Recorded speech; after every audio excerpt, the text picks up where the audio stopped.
Hello, thanks for tuning in. My name's Stuart, and I'm going to be talking about bread which I've been making.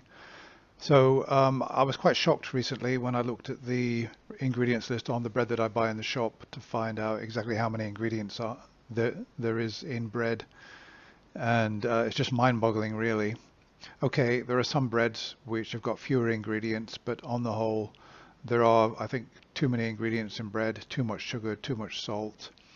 And I decided to have a go at making my own. My mom actually showed me how to make it quite some time ago in a no-fuss way, in a way that, frankly, you don't even need scales.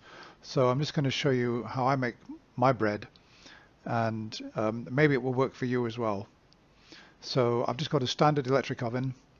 It's not even a fan oven, actually. So I'll just show you the ingredients that I use first of all. And I make wholemeal loaves. I don't make white bread because obviously a wholemeal's got all the quality ingredients. So this is a wholemeal, strong wholemeal flour, okay, and it's got all the goodness in it. So I use that. I believe that white flour actually rises better than wholemeal, but actually I still find that it rises quite well. So I've got some sort of ready yeast which I buy. Fast action dried yeast. It's not baker's yeast as such. And for what I use half of this packet. This packet is 7 grams. I can make 2 loaves out of this, but my loaves are quite small loaves. So I just simply sprinkle it in. There's another kind of yeast that you can add to water, warm water, and it kind of bubbles on the top. And that's probably a better kind of yeast, but from now anyway, I'm using that. It doesn't need to be activated. You just add it, and I use half a sachet, which is about 3.5 grams. And I just add that to the mixture at some point. It doesn't really matter when. And of course, I use this mixing bowl. Yeah, it's still got flour in it because I've made a loaf today and I haven't cleaned it out. So I just use that plastic mixing bowl. And what I do is I don't even bother sifting the flour. I just pour it in. I sort of fill it to about a third of this bowl. And I pour some of this in, a bit of olive oil, not too much, 1 or 2 tablespoons of olive oil. I salt it a bit, not too much, and I put a teaspoon of sugar in it. That's a bit naughty because I'm trying to reduce my sugar intake, but a bit of sugar in it. And I did a bit of a crazy thing yesterday. I made a loaf with some cinnamon in it. Not too much, just to sort of get a bit more sort of color and maybe something a bit more interesting. And as for the liquid that goes in, yeah, so I put that all in, and I put a bit of milk in, not too much, maybe a third of a cup, and then I add tap water. First I run the tap, and then I add cold tap water based on how much I think should be there. And then I start stirring it around, and that will tell me very soon whether I need to put more tap water in or not. And let's say I need to put more tap water in because there's too much flour for the mixture. And I keep going, keep mixing it until everything's absorbed up and I've got a nice dough. And then I realize, well, actually it needs more flour. And then I just simply start adding the flour from here, not with my hands, actually with a spoon. I start adding the flour to my bowl and just keep going until I think it's a nice good consistency to take out of the bowl and give it a good kneading and get it shaped up and everything. And then I put a bit of flour on the worktop, put the dough down.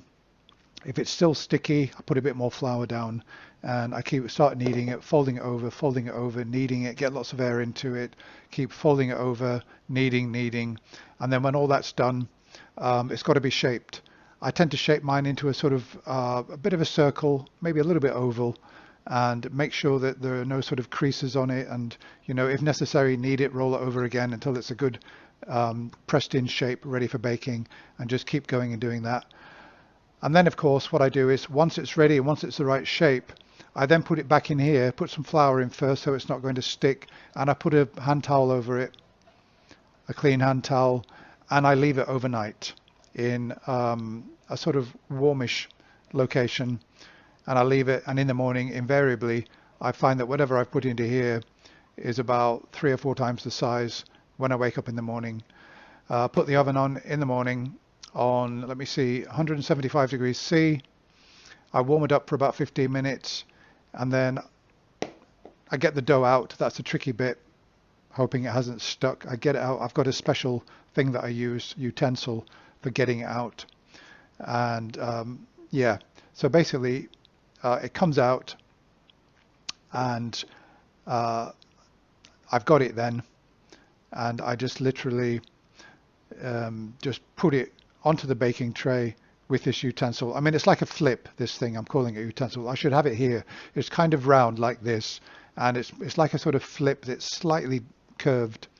So I use that to hold the dough, and then I just lower it down onto the baking tray, use a spoon to push it off because it might still be a bit sticky, and then make sure it's just sitting there in a good shape.